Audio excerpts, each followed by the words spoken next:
जब भगवान ने छोड़ दिया बैकुंठ एक स्त्री के लिए, पूरे बैकुंठ लोक में जैसे समय थम गया। चारों दिशाओं में गहरा सन्नाटा फैल गया।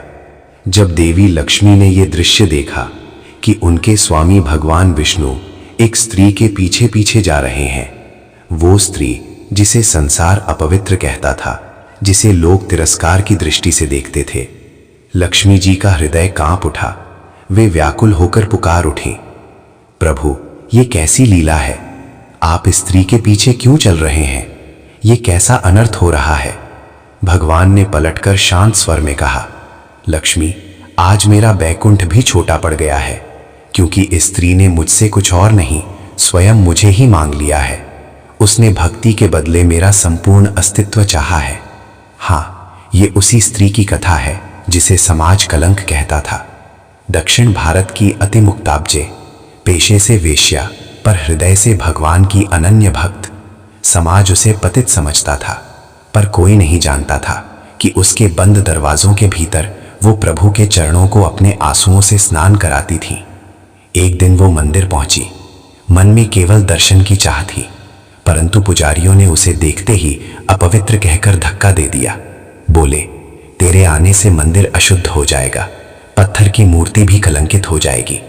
वो टूट गई, आकाश की ओर देख रो पड़ी, प्रभु यदि मैं इतनी ही गंदी हूं तो मुझे अपने पास बुला लीजिए, मेरे लिए ये संसार बहुत कठोर है।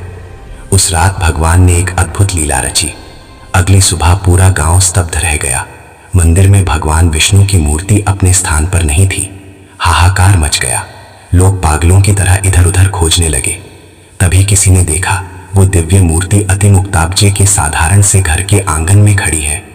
गांव वाले क्रोध से भर उठे, लाठी न लेकर उसके घर की ओर दौड़े, चिल्लाने लगे, तूने भगवान को चुरा लिया, आज तुझे दंड मिलेगा। उसी क्षण मूर्ति के भीतर से एक गंभीर स्वर गूंजा। सभी के कदम वहीं जम गए और देखते ही देखते मूर्ति से स्वयं नारायण प्रकट हो गए। उन्होंने कहा, सावधान, आज से इस घर की चौखट ही मेरा बैकुंठ है। तुम लोग पत्थर की पूजा करते रहे, इसने मेरे जीवित स्वरूप को पुकारा है। तुमने नियम देखे, इसने प्रेम देखा। आज से मैं यही रहूंगा, इसका सेवक बनकर। भगवान विष्णु ने उसके हाथों का सादा भोजन स्वीकार किया। बड़े बड़े राजाओं के 56 भोग वैसे ही सजे रह गए, पर प्रभु ने उस स्त्री के प्रेम को चुना। ये केवल कथा नहीं, भक्ति का सत्य है। आज भी कर्नाटक के मेलकोटे के पास वो स्थान श्रद्धा से याद किया जाता है, जहां भगवान ने समाज के सारे बंधन तोड़ दिए थे। कहते हैं वहां के पत्थरों में आज भी उस भक्त की सिसकियां सुनाई देती हैं। प्रभु को चेहरा नहीं, चरित्र प्रिय है।